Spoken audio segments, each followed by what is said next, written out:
లూకా సువార్త 14వ అధ్యాయం 24వ వచనం. ఏలయనగా పిలువబడిన ఆ మనుషులలో ఒకడును నా విందు రుచి చూడడని మీతో చెప్పుచున్నాను. నేను 14:24 అయిపోయింది కదా. 15 నుంచి ఆయనతో కూడా భోజన పంక్తిని కూర్చుండిన వారిలో ఒకడు ఈ మాటలు విని దేవుని రాజ్యములో భోజనము చేయువాడు ధన్యుడని ఆయనతో చెప్పగా, ఆయన అతనితో ఇట్లా నేను ఒక మనుషుడు గొప్ప విందు చేయించి అనేకులను పిలిచెను. పరలోక రాజ్యములో భోజనము చేయుట చాలా గంభీరమైన వాక్యం. దేవుని రాజ్యంలో భోజనము చేయువాడు ధన్యుడు. దేవుని రాజ్యంలో అంటే పరలోక రాజ్యంలో భోజనము చేయువాడు ధన్యుడు.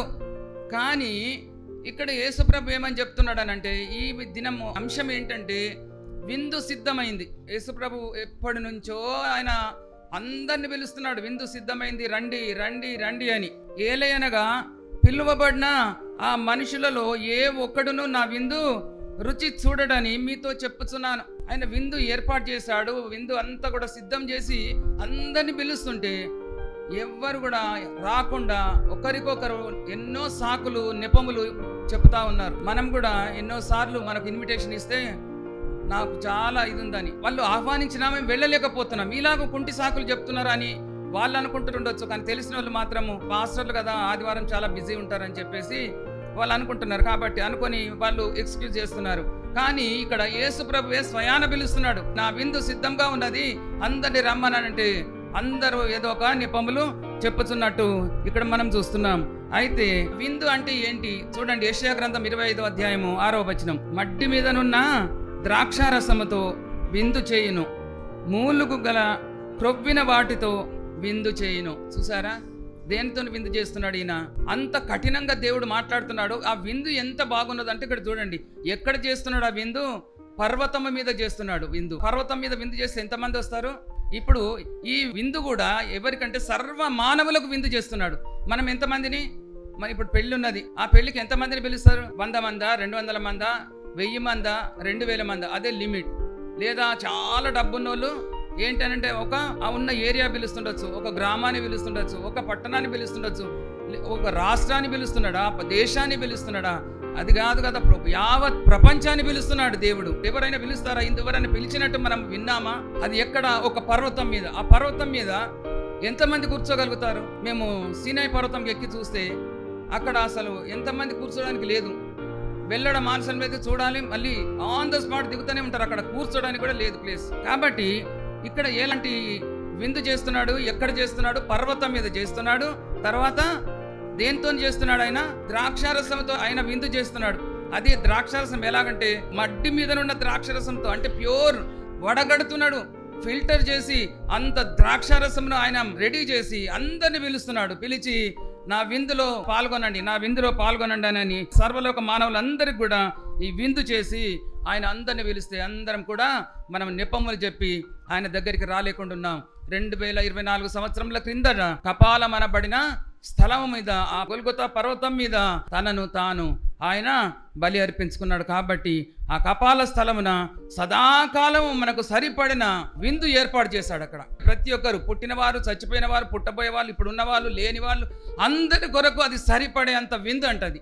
ద్రాక్షారసం అనగా ప్రభు యేసు యొక్క రక్తం. బల్ల తీసుకునేటప్పుడు మనం అంటాం కదా, చేయనప్పుడల్లా నన్ను జ్ఞాపకం చేసుకోండి. ద్రాక్షారసం ఇచ్చి ఏమంటాడు? ఇది క్రొత్త నిబంధన వలనైనా నా రక్తం, కాబట్టి దీన్ని త్రాగునప్పుడల్లా, నా శరీరం తిన్నప్పుడల్లా నన్ను జ్ఞాపకం చేసుకోండి, నా మరణాన్ని జ్ఞాపకం చేసుకోండి అంటున్నాడు. అంటే ఎంత మందికి సరిపడేదనంటే ప్రపంచంలో ఉన్న మానవులందరికీ సరిపడేటంత ఆయన విందు ఏర్పాటు చేశాడండి. చప్పలు కొట్టిన స్తోత్రాలు చెల్లిస్తాం. అయితే ఆ విందు ఎందుకనంటే పాప పరిహారార్థ బలి ఆయన చేశాడు. కాబట్టి నీ పాపములు క్షమించబడుతున్నవి.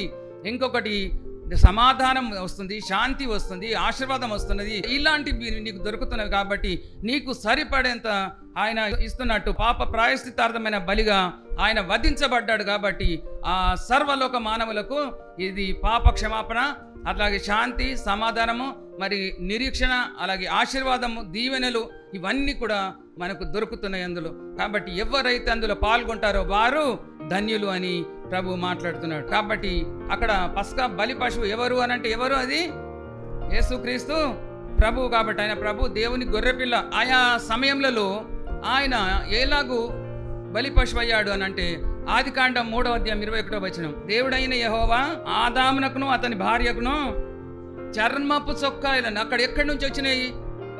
అక్కడ ఆదాము హవ్వ తర్వాత దేవుడు తప్ప ఎవరు లేరు. అక్కడ చర్మపు చొక్కాయలను ఎక్కడి నుంచి వచ్చాయి? అక్కడ వాళ్ళ సిగ్గు కప్పడానికి చర్మపు చొక్కాయలను ఆయన తొడిగించాడు. రెండవది, మోరియా పర్వతం మీద ఆయన దేవుని గొర్రెపిల్లగా మారి ఇస్సాకుకు బదులుగా ఆయన బలి అర్పించబడ్డాడు. మూడవది, ఇశ్రాయేలీలు 30 లక్షల మంది అక్కడ ఐగుప్తు దేశంలో నుండి, బానిసత్వం నుండి ఆయన వారందరినీ బయటకు తీసుకొని రావడానికి అక్కడ పస్కా బలి పశువు రక్తం కావాలి. కాబట్టి ఆ పస్కా బలి పశువు కావాలంటే మళ్ళీ ఈయన వధించబడాలి. కాబట్టి వారి కొరకు ఆయన వధించబడి ఆ పస్కా బలి రక్తము అక్కడ గడప నిలువు కమ్ముల మీద, అడ్డ కమ్ముల మీద అది పూసారు. కాబట్టి ఆ రక్తము ఉన్న దాన్ని చూసి మరణ సంహార దూత దాటిపోయాడు. ఇంకా లోపలున్న వాళ్ళందరూ కూడా రక్షించబడ్డారు. ఎప్పుడైతే రాహాబ్ అనే వేశ్య తొగరు దారం కట్టిందో కిటికీకి, ఆ కిటికీ దారం చూసి, ఎర్ర దారం, ఆ ఎరుపును చూసి వాళ్ళు ఆమెను విడిచిపెట్టారు. ఆమెకు కలిగిన వారిని అందరినీ కూడా విడిచిపెట్టారు. ఎరుకు అంతా కూడా నాశనం అయిపోయింది, అగ్ని చేత కాల్చబడ్డది. కానీ రాహాబు కుటుంబం అంతా కూడా రక్షించబడ్డారు. ఎవరైతే యేసుక్రీస్తు రక్తం నొసట్లున్నదో సంహార దూత దాటిపోతాడు. చప్పలు కూడా స్తోత్రాలు చెల్లిస్తాం. నాలుగవది, గొల్గొతా కొండ మీద ఆయన కపాలం అనబడిన స్థలం మీద సిలువలో వ్రేలాడి నీ కొరకు నా కొరకు ఆయన మరణించి ఆయన మన పాపముల కొరకు క్రయధనంగా అప్పగింపబడ్డాడని ఇక్కడ మనం నేర్చుకుంటున్నాం. అయితే ఆయన ఎవరు అని అంటే చూడండి, ఆయన ఎందుకు దేవుని గొర్రెపిల్ల అవుతాడు? యేసుప్రభు ఎందుకు అవుతాడు? పాత నిబంధనలో యేసుప్రభు లేడు కదా అని మీరు అనుకుంటుండొచ్చు. ప్రకటన గ్రంథం 13:8 జగదుత్పత్తి మొదలుకొని వధింపబడి ఉన్న దేవుని గొర్రెపిల్ల. ఈ లోకము పుట్టకంటే ముందు అప్పటి నుంచే అది వధింపబడి ఉన్నది అని అంటే ఆయనకు తెలుసు. ఆయన తప్పకుండా ఈ లోకానికి రావాలి, నీ కొరకు నా కొరకు ఆయన సిలువ రాణి మీద బలి కావాలి. తర్వాత మనం ఒక్కసారి కాదు, 2 సార్లు కాదు, నీ ఆకలి తీర్చడానికి బలవుతున్నాడు. నీకు సిగ్గు కప్పడానికి ఆదామవ్వలు దిగంబర్లు అయ్యారు. వారికి చర్మపు చొక్కాయలు అప్పటికప్పుడు రావాలంటే తన కుమారుని బలి ఇచ్చి, అనగా తన దగ్గర ఉన్న దేవ గొర్రె పిల్లను బలి ఇచ్చి అక్కడ చొక్కాయలను ఆయన కుట్టించినట్టు చూస్తున్నాము. మరి ఇశ్రాయేలు కొరకు ఆయన బలైనట్టు చూస్తున్నాం, ఇస్సాకు కొరకు బలైనట్టు చూస్తున్నాం, తర్వాత కల్వరి కొండ మీద బలైనట్టు చూస్తున్నాం. ఇన్నిసార్లు బలయ్యాడనంటే దేవుని గొర్రె పిల్లగా ఆయన జగదుత్పత్తికి ముందే ఆయన వధింపబడి ఉన్నాడని ఇక్కడ బైబిల్ లేఖనాలు మనం నేర్చుకుంటున్నాము. హల్లెలూయా, గట్టిగా హల్లెలూయా. కాబట్టి ఈ ఒక్క విందు మనకు దయచేశాడు. దాన్ని మనము విందారగిస్తే నీ పాపములకు ప్రక్షాళనము, నీ పాపములు క్షమించబడతాయి, నీవు పరిశుద్ధుడు అవుతావు. నీవు పరిశుద్ధత ఉంటేనే ఆ విందులో పాల్గొనాలని ప్రభు మనతో మాట్లాడుతున్నాడండి. హల్లెలూయా. ఎన్ని కాలంలో వరకు అనంటే ఇది విందుకు రండి, విందుకు రండి అని ఈ లోకారంభం నుంచి కూడా ఆయన అందరిని పిలుస్తూనే ఉన్నాడు. అలాగే ప్రవక్తలను పంపాడు, తన సేవకులను పంపాడు. ఆయా కాలంలో పంపుతా ఉంటే చూడండి, యూదా పత్రిక ఆదాము మొదలుకొని 7వ వాడైన హానోకు వరకు ప్రవచించారంట. 1 పేతురు 1:9-10 ప్రవక్తలు తాము ప్రవచిస్తున్నారు, అందరూ ప్రవచిస్తున్నారు. ఎవరి కొరకు? మన కొరకు, రాబోయే జనాంగం కొరకు. మనం చూడలేము యేసయ్యను, కానీ ప్రవచనాలన్నీ చూసి నమ్ముతున్నాం, చదువుకొని నమ్ముతున్నాం. కాబట్టి యేసుప్రభు వచ్చాడు, నీ కొరకు నా కొరకు చనిపోయాడు, ఆయన సమాధిలో ఉన్నాడు, ఆయన తిరిగి లేచాడు, మళ్ళీ ఇప్పుడు తిరిగి రాబోతున్నాడు. ఈ నమ్మకం పట్టుకొని మనం ఉన్నాం. కాబట్టి ఒక రోజు నువ్వు ఆయన వచ్చినప్పుడు నీవు ఆయనతో ఎత్తబడతావని ప్రభు మనతో మాట్లాడుతున్నాడు. హల్లెలూయా, గట్టిగా హల్లెలూయా. ఎప్పుడైతే ఆయన మన పాపములు క్షమిస్తాడో మనము పరిశుద్ధులం అవుతాం. ఎవరైతే పాప పరిహారం అందుతారో రక్షణ తీసుకుంటున్నారు వాళ్ళు. ఎప్పుడైతే రక్షణ ఉందో, నీకు రక్షణ దేవుడు ఇచ్చాడో, అప్పుడు నువ్వు పోగొట్టుకున్న నీ ఆత్మ అది తీసి నీ చేతిలో పెడతాడండి ఆయన. ఇప్పుడు ఈ మహిమ శరీరం దాల్చి నువ్వు నాతో కూడా రా అని ప్రభు మనతో మాట్లాడుతున్నాడు. హల్లెలూయా, గట్టిగా హల్లెలూయా. అందుకని ప్రపంచంలో ఎవరైనా కానీ ఎప్పుడైనా కానీ నేను పుడతాను అని చెప్పి పుట్టలేదు ఎవరు. కానీ మన యేసయ్య పుట్టకంటే ముందు ఆయనకు తెలుసు నేను పుడతానని. అవునా? మత్తయి సువార్త 2వ అధ్యాయం, యూదుల రాజుగా పుట్టినవాడు ఎక్కడున్నాడు? ఆయన పుట్టకంటే ముందే రాజు. ఆయన పుట్టిన తర్వాత కూడా రాజే, ఆయన చనిపోయిన తర్వాత రాజే, ఆయన వెళ్ళిపోయిన తర్వాత పరలోకానికి ఎక్కిన తర్వాత కూడా రాజే. హల్లెలూయా, హల్లెలూయా. ఆయన ఒక్కడే రాజు, ఆయన ఒక్కడే ప్రభు, ఆయన ఒక్కడే దేవుడు. ఆయన తప్ప వేరే వాళ్ళు లేరు. ఆయన కాలక్రమేణా ఎంతో మంది వచ్చారు, ఎంతో మంది కాలగర్భంలో వాళ్ళు కలిసిపోయారు. కానీ కాలంలోకి వచ్చాడు, కాలాన్ని చీల్చాడు, కాలంలో ఉన్నాడు, కాలంని ఇరుసుగా మార్చిన దేవుడు మన యేసయ్య దేవుడు. సభలు కూడా స్తోత్రాలు చెల్లిస్తాం. హల్లెలూయా. అందుకని ఎలాగూ ఆయన వచ్చాడు, అలాగూ ఆయన పైకి ఎత్తబడ్డాడు, అలాగే తిరిగి ఆయన రాబోతున్నాడు. మీరందరూ సిద్ధపడి ఉండమని ప్రభు మనతో మాట్లాడుతున్నాడు. ఆరంభం నుండి ప్రవక్తల నోట పలికిస్తూ వస్తున్న విందు జరుగుతుంది అని అంటే ఏమని విందు జరుగుతుంది అని చెప్పుకున్నాం మనం. ఏంటి? క్రొవ్విన ఎడ్లు, క్రొవ్వినవి ఒడ్లు గాని, మేకలు గాని, ఎద్దులు గాని అవి కోస్తున్నారని అంటలేడు. ఎవరిని ఖండించాడు? ఎవరిని ఆయన బలి అర్పించాడంటే తన ఏకైక కుమారుని, జనతైక కుమారుని, అద్వితీయ కుమారుని ఆయన మన కొరకు బలి అర్పించాడు. కాబట్టి మన ఏమి నెపములు చెప్తున్నాడు? రమ్మంటే ఏమంటున్నాడు? ఒకడు, నేను పొలంను కొన్నాను చూడడానికని వెళ్తున్నానని, వాడు రాలేదు. రెండో వాడేమో, నేను 5 జతల ఎడ్లను కొన్నాను వాటిని చూడడానికని వెళ్తున్నా. హల్లెలూయా. తర్వాత మూడో ఆయన దగ్గరికి వెళ్తే వాడు రాలేదు. నేను ఒక స్త్రీని వివాహం చేసుకున్నా అందుకనే నేను రాలేనని వాడు రాలేదు. ఈ ముగ్గురు కూడా నెపములు చెప్పేసి రాకపోయే వరకు వారందరూ వచ్చేసి మనం పిలిచిన వారు రాలేదని అంటే ప్రభు ఏమంటున్నాడు? అదే సంత వీధుల్లోకి వెళ్ళాలి, పట్టణంలోనికి వెళ్ళండి, ఎవరు ఇష్టపడితే వారిని తీసుకొని రండి. అయితే ఆరంభంలో యూదులకే ప్రకటించారు వీళ్ళు, రక్షణ సువార్త యూదులకే. కానీ యూదులు ఏమైపోయారనంటే తన సొంత రక్షకుని వాళ్ళు అమ్మివేశారు, సిలువకు అప్పగించారు. ప్రపంచమంతా చెదిరిపోయి ఎక్కడో అక్కడ వెళ్ళిపోయిన తర్వాత ఇది ఎవరికి వచ్చిందంటే నాలాంటి వాళ్ళకు, మీలాంటి వాళ్ళకు, మనలాంటి వాళ్ళకు ఈ రక్షణ సువార్త వచ్చి మనము ఈ విందు అరగిస్తున్నాం. కాబట్టి ముళ్ళ తుప్పలో ఉన్నవాళ్ళు అంటే కంచెల్లో ఉన్నవాళ్ళు అంటే ఎవరు అని అంటే మంచిగానే వాక్యం విని ఎదుగుతున్నాం కానీ ఐహిక విచారములు, డబ్బు లేదు, ఆర్థిక సమస్యలు, రోగాలు ఇవి ఉండి మనం అనగొట్టబడుతున్నాం. అందుకనే దేవుని దగ్గరికి రావటం లేదు. కాబట్టి ఎవరైతే కంచెల్లో ఉన్నారో, ముళ్ళ తుప్పలు ఉన్నారో వాళ్ళని తీసుకొని రమ్మంటున్నాడు. వాళ్ళు వాక్యం వింటున్నారు, వాళ్ళు ఎదుగుతున్నారు. కానీ ఏమి తిందుమో, ఏమి త్రాగుదమో, ఏమి ధరించుదుమో అని చెప్పేసి అక్కడ వాళ్ళు ఈ చింతలో ఉండి రాలేకపోతున్నారు. కాబట్టి వాళ్ళను నా దగ్గరికి తీసుకొని రా. ఇంకా ఎవరిని? రాజ మార్గంలో ఉన్న వారిని తీసుకొని రమ్మని పిలుస్తున్నాడు. రాజమార్గంలో ఉన్నవారు ఎవరు అని అంటే డబ్బు ఎక్కువగా ఉన్నవాళ్ళు. నాకు దేవుడు అక్కర్లేదు, నాకు డబ్బు ఉన్నది చాలు, డబ్బు ఉంటేనే అన్ని ఉన్నాయని అనుకునే వాళ్ళు ఎంతో మంది ఉన్నారు. నీకు డబ్బు ఉంటే దీనికి దేనికి అవసరం వస్తుంది? అదే నా దేవుడు నీతో ఉంటే నీవు చనిపోగానే నీకు పరలోక రాజ్యం వస్తుంది. హల్లెలూయా, హల్లెలూయా. కాబట్టి వారందరినీ పిలుచుకొని రమ్మని అంటున్నాడు దేవుడు.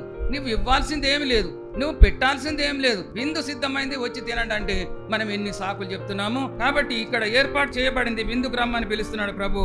ఏదో వంక సుఖానికి మనం అలవాటై దేవుని దగ్గరికి రాలేక, కొంతమంది డబ్బు లేక, కొంతమంది డబ్బు ఎక్కువగా ఉండి దేవుని దగ్గరికి రాలేకుండా ఉంటున్నాం. కాబట్టి వ్యాపారాలు చేసుకుంటూ కొంతమంది రాలేకుండా ఉంటున్నారు. అలాంటి వారితో దేవుడు అంటున్నాడు, సృష్టి ఆరంభం నుంచి మరి అన్ని కాలంలో నేను వారిని పిలుస్తున్నాను, కానీ వారు ఏదో ఒక వంక చెప్పి వారు రావటం లేదు. కాబట్టి పిలువబడిన వారిలో ఎవరునో కూడా నా విందు రుచి చూడరు అని ప్రభు మాట్లాడుతున్నాడండి. నా విందు రుచి చూడరు, అది కఠినమైన మాట. ఎందుకనంటే ఇప్పుడే మనం చదువుకున్నాం పరలోక రాజ్యంలో కదా, దేవుని రాజ్యంలో భోజనం చేయువారు ధన్యులు అని మనం వాక్యం చదువుకున్నాం. కాబట్టి ఆరంభం నుండి దేవుని పిలుపు ఏంటనంటే ఒక్కటే, నా యొద్దకు రండి, నా యొద్దకు రండి, నా యొద్దకు రండి అని ప్రభు పిలుస్తున్నాడండి. హల్లెలూయా. కాబట్టి పిలువబడిన వారు ఎవ్వరు కూడా నా విందు రుచి చూడరు అని ప్రభు మాట్లాడుతున్నాడు. అయితే ఒక మినిస్టర్ మనకు ఆహ్వానం ఇస్తారనుకోండి, ఆయన దగ్గరికి వెళ్ళడానికి మనం ఎంతటి వారము కదా అనుకోని ఎప్పుడో 7 గంటలకు ఉంటే 3 గంటలకు 4 గంటలకు అక్కడ తయారై రెడీ ఉంటాం.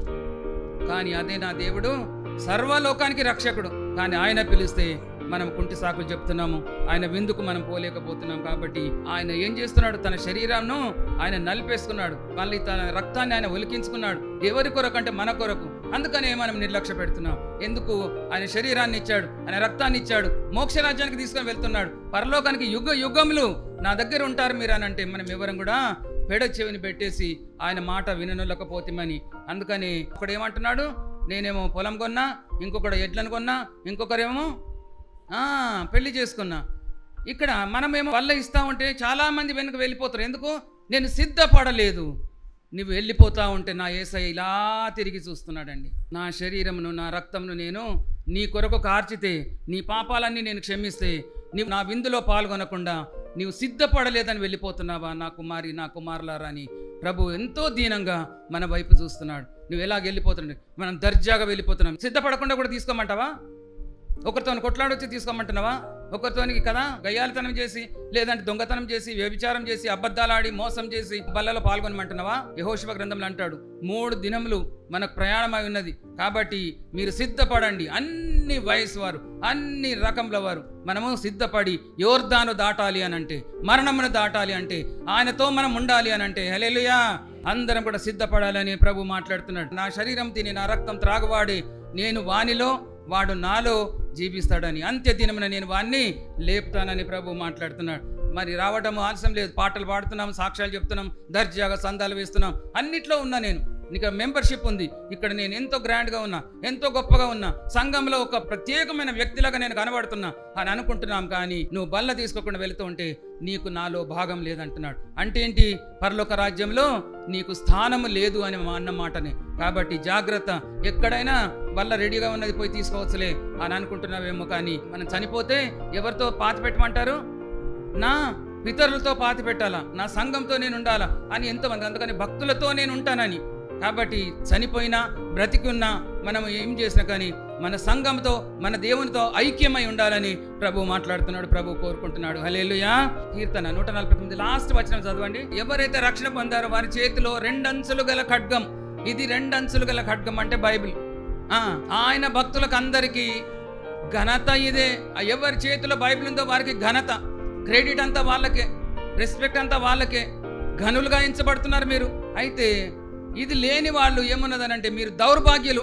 ఎవరైతే నామోషి ఎంచుతున్నారో, ఎవరైతే సిగ్గుపడుతున్నారో, నా దేవుని కొరకు నేను చావడానికి సిద్ధం కదా. బ్రతుకుట క్రీస్తే, చావైతే లాభం. ఎప్పుడైతే 2 అంచులు గల ఖడ్గము ఇది మన చేతిలో ఉంటే ఇది అలంకారంగా కాదు, ఇది ఆయుధంగా మారుతుంది.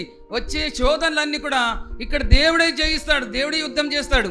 కాబట్టి తప్పకుండా నీ చేతిలో బైబిల్ ఉండాలని ప్రభు మనతో మాట్లాడుతున్నాడు. ఒక ప్రయాణికుడట ఓడలో ప్రయాణం చేస్తున్నాడంట. 3 నెలల ప్రయాణం అంట అది. అయితే అందరూ అన్నం తింటున్నట్ట, లంచ్లో తింటుంటే ఈయన ఒక్కడే కూర్చున్నాడంట.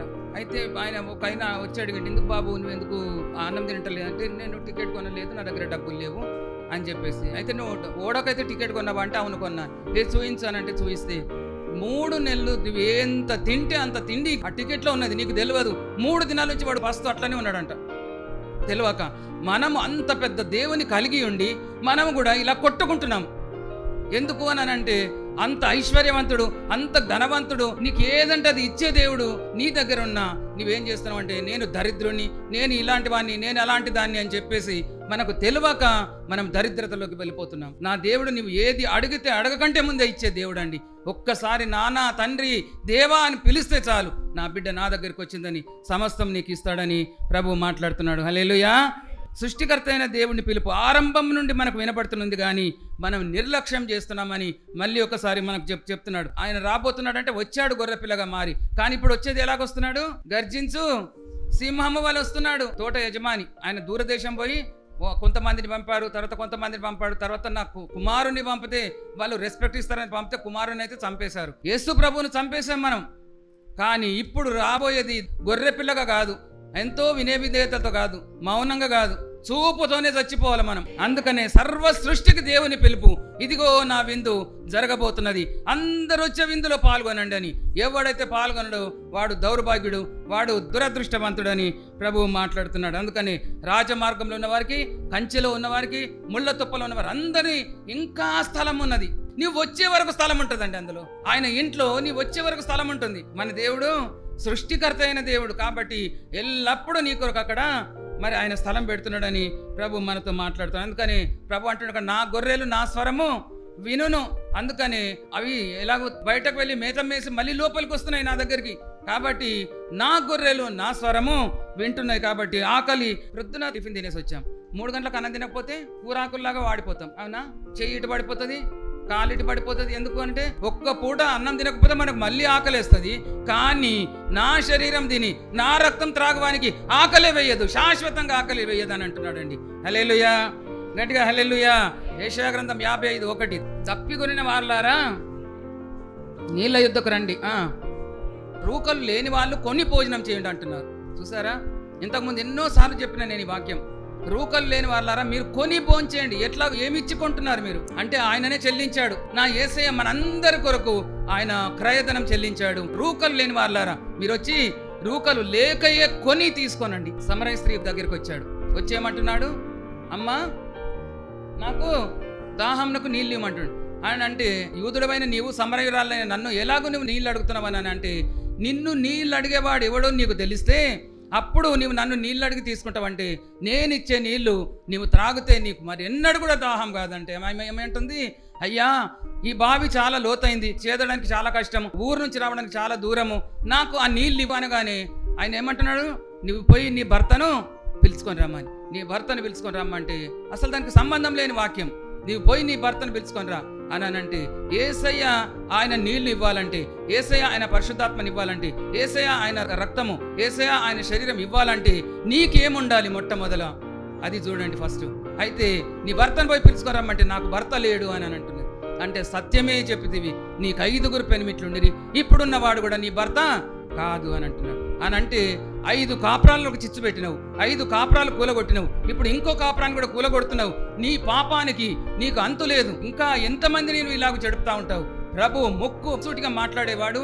తర్వాత ఆమె ముఖం ముందు చెప్పేస్తున్నాడు, ఇన్ని కాపురాలు కూల్చేసినావు కానీ నీకు దాహం తీర్తలేదు. నేనిచ్చే నీళ్లు తాగితే నీకు ఇలాంటి లోకంలో ఉన్న దాహం కాదు, ఇలాంటి పాపపు మనసు నీకు ఉండదు, ఇలాంటి మోహపు మనసు నీకు ఉండదు, చెడుతనం అనేది నీ దగ్గర ఉండదు, అన్ని కూడా నువ్వు తీసేసుకుంటావని ప్రభు మాట్లాడుతున్నాడు. హల్లెలూయా. ఆయన ఇచ్చే నీళ్లు ఏంటి అంటే పరిశుద్ధాత్మ. ఆయన ఇచ్చే పరిశుద్ధాత్మ నువ్వు పొందుకోవాలంటే నీకు పరిశుద్ధత మొదలు ఉండాలి. ఆ పరిశుద్ధత ఉంటేనే నీవు ఆయన దగ్గరికి వస్తావు. అప్పుడైనా పరిశుద్ధాత్మ నీకు ఆయన అందిస్తాడు. కాబట్టి ఆ పరిశుద్ధత నీలో ఉన్నదా? ఎంతమంది ఆత్మను పొందుకుంటున్నారు, ఎంతమంది ఒట్టిగానే నిర్జీవంగా ఉండి వాళ్ళని చూస్తూ ఉన్నారు. కాబట్టి పరిశుద్ధాత్మ పొందుకుంటేనే ఆయన తన వారిని ఎరుగును అన్న ప్రకారంగా ఆయన వచ్చి ఆత్మ ఉన్న వాళ్ళని ఆయన తీసుకొని వెళ్తాడు తప్ప పరిశుద్ధాత్మ లేని వారిని ఆయన విడిచిపెట్టి వెళ్తాడు. కాబట్టి పరిశుద్ధాత్మ పొందుకోవడానికి ప్రయాసపడండి. అందుకనే ఆయన ఏమంటున్నాడు, నేనిచ్చే నీళ్లు త్రాగాలంటే నీకు పరిశుద్ధత కావాలి, నీ పాపపు జీవితం అంతా వదిలేసుకోమని ప్రభు మాట్లాడుతున్నాడు. హల్లెలూయా. యవనస్తులు ఏమంటున్నారు, లాస్ట్ సిగరెట్ అండి, ఇంకా తాగా, రేపటి నుంచి నేను రక్షణ తీసుకోబోతున్నా అని. రక్షణ తీసుకున్నాక మా దగ్గర ఒక బ్రదర్ ఉండే, ఆయన ఏం చేస్తుండే, బాత్రూంలోకి వెళ్ళి బీడి తాగేసి వస్తుండేనంట. ఆ బీడి తాగేసి నోరు కడుక్కొని ఇది చేసుకొని వస్తే మన అయ్యగారి దగ్గరికి రాగానే, బ్రదర్ ఆ బీడి లేకుండా ఉండలేరా, మీరు ఎన్ని గడుక్కొని వస్తే ఏముంది, మీ నోరు కంపు కొడుతుంది, ఆ చుట్ట కంపు కొడుతుంది అని ఎంత చెప్పగా ఆయన మారి ఆయన సేవకుడు అయ్యాడండి. హల్లెలూయా. అందుకని కొంతమంది ఏమో త్రాగుడు మానరు, కొంతమంది సిగరెట్ మానరు, కొంతమంది ఏమో వ్యభిచారం మానరు, కొంతమంది అబద్ధాలు మానరు. ఇవన్నీ మానుకుంటే తప్ప పరిశుద్ధాత్ముడు నిన్ను ఆవరించాడు. కాబట్టి పరిశుద్ధత లేకుండా పరిశుద్ధాత్మ కావాలనడము అది వ్యర్థమని ప్రభు మాట్లాడుతున్నాడు. కాబట్టి పరిశుద్ధాత్మ కావాలా వద్దా అని ప్రభు మనల్ని అడుగుతున్నాడు. కాబట్టి ఇశ్రాయేలీయులందరూ కూడా పెంతెకోస్తు దినమున ఎక్కడున్నారు, ప్రపంచం అంతా కూడా వ్యాపించిపోయారు. పెంతెకోస్తు దినం యెరూషలేముకు వచ్చారు. యెరూషలేముకు వచ్చిన తర్వాత పెంతెకోస్తు దినమును అందరూ అలా ఆచరిస్తున్నారు. మరి వీరికే సువార్త ప్రకటించారు, కానీ ఆ సువార్త ప్రకటించిన వారందరూ కూడా నిర్లక్ష్య పెట్టారు. అయితే ఇక్కడ చూడండి, ఎవరనంటే 10 మంది కన్యకలు, వాళ్ళు సగం మంది ఏమో పరిశుద్ధాత్మ ఉన్న వాళ్ళు, సగం మంది ఏమో ఆత్మ లేని వాళ్ళు. అంటే నూనె సగం మందికి ఉన్నది, నూనె సగం మందికి లేరు. ఇప్పుడు వెళ్ళి నువ్వు నూనె కొనుక్కొని రమ్మని పంపారు. వాళ్ళు వెళ్ళడం అవసరం లేదు, తలుపు వేయబడ్డది. మన దగ్గర ఎంతమంది ఉన్నాము, 30 మంది ఉన్నారా, 40 మంది ఉన్నామా, 50 మంది ఉన్నామా, 60-70 మంది ఉన్నామా? మన దాంట్లో ఎంతమంది బయటకు వెళ్ళే వాళ్ళు ఉన్నారు? ఎంతమంది దగ్గర నూనె ఉంది, ఎంతమంది దగ్గర నూనె లేదు? ఎవరు సిద్ధంగా ఉన్నారు? అర్ధరాత్రి వేళ ఇదిగో పెండ్లి కుమారుడు వస్తున్నాడని శబ్దం వచ్చింది. శబ్దం రాగానే సిద్ధపడిన వారు, వారి దివిటీలు వారు ముట్టిగానే నూనె ఉంది కాబట్టి వారు త్వరగా వాళ్ళ దీపాలు అంటించారు. వాళ్ళు దేవునితో వెళ్ళిపోయారు, పెళ్లి కుమారుతో వెళ్ళిపోయారు. అంతటా తలుపు వేయబడెను. వాళ్ళు వెళ్ళి వచ్చే వరకే తలుపు వేయబడ్డది. అయ్యా అయ్యా తలుపు తెరువు, మేమయ్యా అంటే మీరెవరో నేను ఎరగాను, నేను బాప్తిస్మం తీసుకున్నా, నేను రక్షణ తీసుకున్నా, నేను చర్చ్ మెంబర్నైనా, నేను కానుకలు ఇచ్చినాను, ఆ సంఘానికి ఎంతో సహాయం చేసినాను, నేను గుడి కట్టి ఇచ్చినాను, నేను ఎన్నెన్నో చెప్పినా కానీ నీవెవరో నాకు తెలియదని ప్రభు ముఖం మీదనే చెప్పేసి తలుపు తెరవనే తెరవాడు. అది అతి నికృష్టమైన బ్రతుకని ప్రభు మనతో మాట్లాడుతున్నాడు. హల్లెలూయా, హల్లెలూయా. అందుకనే ప్రభు ఇప్పటి నుంచో పిలుస్తున్నాడు, ప్రయాసపడి భారం మోసుకొచ్చిన సమస్త జనులారా నా యొద్దకు రండి, నేను మీకు విశ్రాంతి కలగజేతును. నీకు విశ్రాంతి కావాలంటే ఆయన దగ్గరికి రావాలి. కానీ ఆయన దగ్గరికి రావాలంటే నీవు ఆయన కాడి మోయాలి. ఎందుకు నీకు పిలిపిస్తున్నాడు నా దగ్గరికి రమ్మని? ఎందుకంటే ఆయన నీ మీద తన కాడి మోపడానికి. నా కాడి నువ్వు మోయాలి. నీ పాపం అంతా నేను ఎత్తుకున్నా, హల్లెలూయా, నీ పాప భారం అంతా నేను మోస్తున్నా, కానీ నువ్వు నా కాడి మొయ్యాలి అని చెప్పేసి ప్రభు మనతో మాట్లాడుతుండే. అందుకని చూడండి, ఇక్కడ విందారగించడానికి, దాహం తీర్చుకోవడానికి ఆయన పిలిచాడని అనుకుంటున్నవేమో. ఆయన అన్ని కూడా ఇస్తాడు, కానీ ఆయన కాడి మోయడానికి మనల్ని పిలిచాడు. ఆయన కాడి మోయడం అంటే ఆయన రాజ్యాన్ని ప్రకటించడానికి కదా. ఇవన్నీ మీకు కావాలని నా పరలోకపు తండ్రికి తెలియను. కాబట్టి మొదట మీరు ఆయన రాజ్యమును నీతిని వెదుకుడి, అప్పుడు అవన్నీ మీకు అనుగ్రహించబడను. ఆయన రాజ్యము నీతిని వెదకాలి అని అంటే ఆయన రాజ్యము నీతి ఏది? ఆయనను ప్రకటించడం, ఆయన జననము, ఆయన మరణము, ఆయన సమాధి, ఆయన పునరుత్థానము, ఆయన ఆరోహణము, ఆయన తిరిగి రాకడ, ఇవన్నీ కూడా సువార్త ప్రకటించబడుతుంది. అందుకని నీ పాపపు భారపు కాడిని నేను మోస్తున్నా, నా రాజ్యపు కాడిని నీవు మోయాలని ప్రభు మనతో మాట్లాడుతున్నాడు. అందుకని ఆయన కాడి ఏంటంటే బలమైన దేవుని రాజ్యంను స్థాపించుటకు బలమైన ఆయన కాడిని మోయాలి. కాబట్టి మనం ఆయన కాడిని మోస్తే, ఆయన విందులో పాల్గొంటే మనకు రక్షణ, సమాధానము, పరిశుద్ధాత్మను మీరు పొందుకొనండి, ఆయన జలములను మీరు తాగండి. అందుకని ఆయన అడవిలో వీళ్ళు అరణ్యంలో ప్రయాణం చేస్తుంటే బండను కొడితే బండలో ఉండి నీళ్ళు వచ్చాయి. ఆ బండను కొట్టడం అంటే ఆ బండ క్రీస్తును కొడితే మనకు పరిశుద్ధాత్మలు వస్తుంది. అందుకని ఒక్క బొట్టు లేకుండా ఆఖరి బొట్టు వరకు నేను కార్చాలి, నేను మీకు ఇవ్వాలి, దాని కొరకు నా కొరకు ప్రార్థన చేయండి అని ఉన్నది. ఆ వచనం చూసి నాకు నిజంగా కళ్ళలో నీళ్ళు వచ్చినాయి. ఆఖరి బొట్టు నేను కార్చే వరకు మీరు నా కొరకు ప్రార్థన చేయండి అని. కాబట్టి ఆ రక్తపు బొట్టు అందరూ కూడా పంచుకోవాలని, అందరూ కూడా పరిశుద్ధాత్మ త్రాగాలని ఆయన ఆశ. ఆయన కాడి మోయండి అని. అలాగే 1 పేతురు 2:9 నిన్ను నన్ను ప్రేమించి ఆయన తన ప్రాణం పెట్టాడు, తన రక్తం కార్చాడు, మనల్ని మళ్ళీ తీసుకొని వెళ్ళి ఒక పెద్ద బిల్డింగ్ లో ఉంచడానికి ఆయన పరలోకమంతా కూడా పట్టణం కట్టుతున్నాడు అండి మన కొరకు. అది అగాపే ప్రేమ. సభలు కూడా స్తోత్రాలు చెల్లిస్తాం. హల్లెలూయా. వధువు సంఘం కోసము ఆయన పరలోక రాజ్యంలో నీ కొరకు నా కొరకు అంటే మనము వధువు సంఘంగా మారాలి. అప్పుడే పరలోక రాజ్యంలో ఆయన విందులో మనము పాల్గొనబోతున్నాం. కాబట్టి సర్వ సృష్టికి కూడా ఆ పిలుపు ఒకటే, మరి వచ్చి ఆ విందులో పాల్పొందండి, పరిశుద్ధాత్మ జలం త్రాగాలి, రక్షణ అనే కాడిని మోయాలి, ఆయన గుణాతిశయములను ప్రకటించాలని ప్రభు మనతో మాట్లాడుతున్నాడు. హల్లెలూయా. అందుకని నా విందు సిద్ధంగా ఉంది, నేను ఇప్పుడు అప్పుడు రాబోతున్నాను. ఎవరు తినడానికి రెడీ ఉన్నారు? ఎవరు నా విందులో పాల్గొనడానికి రెడీ ఉన్నారు? ఏదో నా కడుపు నిండా కావాలా, నాకు ఒకటి కావాలా, 2 కావాలా అని కదా, ఒక ముక్క పడ్డది 2 ముక్కలు పడ్డాయి కాదు. ఇది ఏ విందు అని అంటే నీ పాప క్షమాపణ, నీకు ఆశీర్వాదం, నీకు దీవెనలు, నీకు రక్షణ, నీకు పరిశుద్ధాత్మ, ఇవన్నీ ఇస్తున్నాడు. కాబట్టి ఆ విందులో పాల్గొనండి. ఇది ఆత్మ సంబంధమైన విందు. చప్పలు కొట్టి స్తోత్రాలు చెల్లిస్తాం. హల్లెలూయా. కాబట్టి ఆత్మ సంబంధమైన విందులో పాల్గొనడానికి మనమందరం కూడా సిద్ధంగా ఉందాము. దేవుడి వాక్యాన్ని దీవించునుగాక. పరలోకపు తండ్రి, మీ పాదం లెక్కలేనని స్తుతులు స్తోత్రం. వాక్యం మీరే వివరించారు. నా విందు సిద్ధమై ఉన్నది, భోజనానికి రండి అని పిలుస్తున్నారు. మీరు ప్రేమతో పిలుస్తున్నారు, అందరి తట్టు చూస్తున్నారు, చేతులు ఎంతగా మీరు పారచాపి మీరు మమ్మల్ని పిలుస్తున్నారు తండ్రి. ఆ చేతుల్లోకి, ఆ కౌగిట్లోకి మేము రావడానికి సహాయం దయచేయమని ప్రార్థిస్తున్నాను. వాక్యం మాకు ఇచ్చినందుకు మీకే స్తోత్రం. వాక్యంతో బలపడి వెళ్ళడానికి సహాయం దయచేయండి. ఆశీర్వదించి దీవించి నా ప్రార్థన పరిశుద్ధులు చేసుకుని ప్రతిఫలం దయచేయమని యేసుక్రీస్తు అతి పరిశుద్ధ నామములో అడిగి వేడుకొంచుంటున్నాను తండ్రి. ఆమేన్. అందరు ప్రైజ్ ది లార్డ్ అండి. Praise the lord. దేవుడు మిమ్మల్ని అందరిని ఆశీర్వదించును గాక.